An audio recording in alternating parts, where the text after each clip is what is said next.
We think we know him. He is the most followed human being on the planet, with over 1 billion followers across social media. He is the first footballer in history to become a billionaire.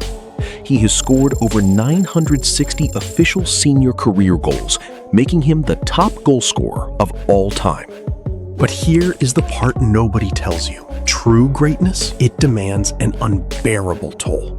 Think about being the most famous athlete on earth. Think about the crushing weight of having to be perfect every single time you step onto the grass. I failed because I make pressure to myself. You know me, since with 11 years old, I always make pressure to me. Cristiano, you are the best player in the world. In my mind, I'm always thinking in that way. And I put a lot of pressure to myself. You have good side when the things go good, okay? But when the things go wrong, you feel that too because you make too much pressure to me. I make pressure to me. But I love that. I know to deal with that. To become a god on the pitch, he had to survive hell off of it. This is the story of a boy who endured extreme poverty and heartbreaking family tragedy to forge himself into an unstoppable machine. This is the price of perfection. Let's take a trip far away from the bright lights of Madrid or Manchester. Welcome to the island of Madeira. It's beautiful, sure, but for a young Cristiano, it was a daily struggle just to survive. He was the youngest of 4 children, sharing a single tiny room in an impoverished Catholic home. Money was so tight that his mother, a hard-working cleaner and cook, actually begged a doctor for an abortion. The doctor said no. Now think about that. The greatest goal scorer in history almost didn't exist. His dad? He was a traumatized war veteran who fought his darkest demons at the bottom of a bottle, leading to lifelong struggles with alcoholism. Football was the boy's only escape. At just 12 years old, Cristiano made an impossible, agonizing choice. He left his family in tears to move across the ocean to Lisbon to join Sporting CP's academy. Imagine being that young, completely alone in a massive city. He was so broke and hungry during those early academy days that he and his friends would stand at the back door of a local McDonald's begging the staff for leftover burgers just to survive. When I was a kid, with 11, 12 years old, we didn't have money. Very hard periods without the family. Late at night, like 10:30, 11, we are a little bit hungry. So we had a McDonald's next to the stadium where we live, and we always go to the back door and we knock the door. Hey, any burgers left? But at 15 years old, the ultimate nightmare hit. He was diagnosed with a racing heart condition. Doctors told him he might have to give up playing football forever. His mother later admitted that if he had not become a professional footballer, his fate was to be a bricklayer. He needed terrifying laser heart surgery. Most kids would be paralyzed with fear. Cristiano, he was discharged hours after the procedure and was back on the training pitch a few days later. His heart was fixed, and his spirit, it was now completely unbreakable. Fast forward to 2003. He arrives at Manchester United, a skinny teenager with crooked teeth and spaghetti hair. At first, he was just an entertainer. The British press called him a show pony. The older veterans in the dressing room were frustrated by his elaborate stepovers and his lack of an end product. But then, in 2005, everything went dark. He got the phone call that shatters a young man's world. His father died from an alcohol-related liver condition. Cristiano was only 20 years old.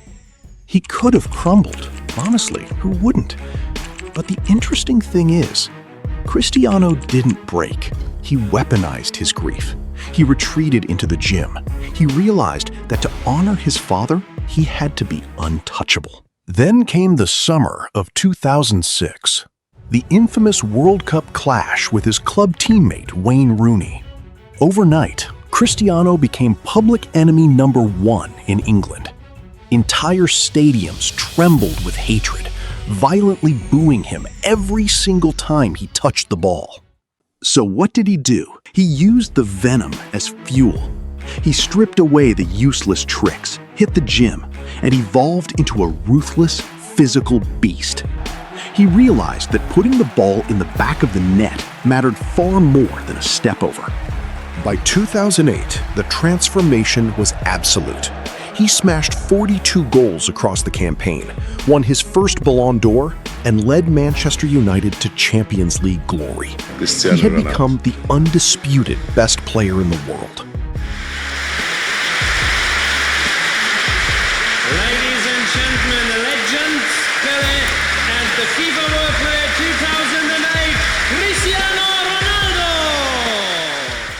In 2009, the pursuit of perfection reached a whole new level. He transferred to Real Madrid for a world record £80 million. 80,000 fans screamed his name at his unveiling.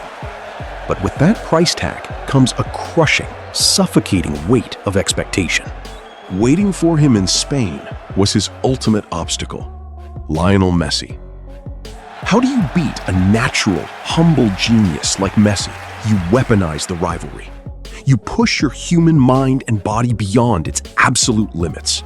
Cristiano's discipline became an insane 24-hour-a-day obsession, sweating in empty gyms in the dead of night.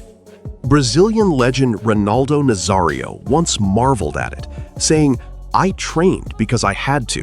He does it because he loves it."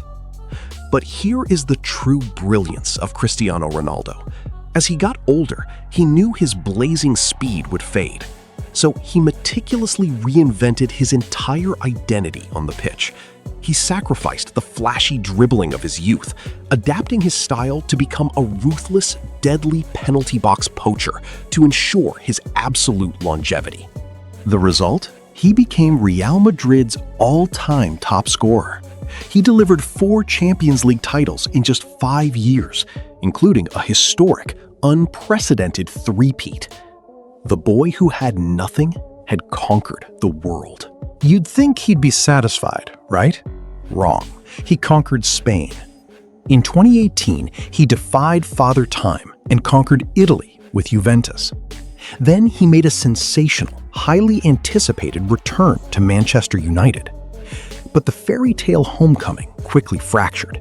He clashed with club management, faced a bitter exit, and dealt with a media eager to write his professional obituary. Ever since Cristiano Ronaldo decided to sit down with Piers Morgan and publicly criticize the Manchester United manager and owners.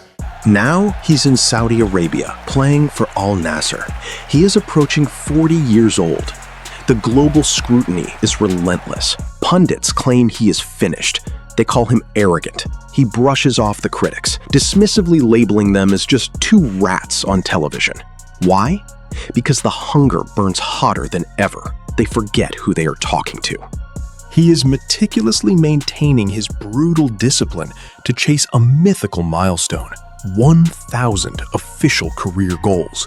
The world expects him to step down, but the aging king absolutely refuses to surrender his crown.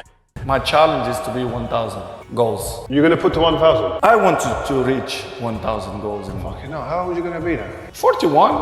We don't know. This is why I told you I want to live the present. But if I'm not have injuries, this is for me, it's the most important. I want that with one different. All the goals that I score, they have video. So I can prove that it's...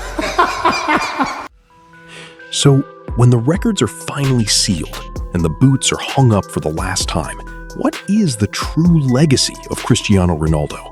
Is it the 5 Ballon d'Ors? The $1 billion? The massive social media empire? No. His legacy is a blueprint for human potential. He is the living, breathing proof of one simple truth. Talent without working hard is nothing. He proved that greatness is not a gift handed down by the gods. It is a crown you must forge yourself through blood, agonizing sacrifice, and a pathological refusal to be ordinary. From a frail, hungry boy with a racing heart begging for burgers to the absolute pinnacle of global immortality, his life demands a question of all of us.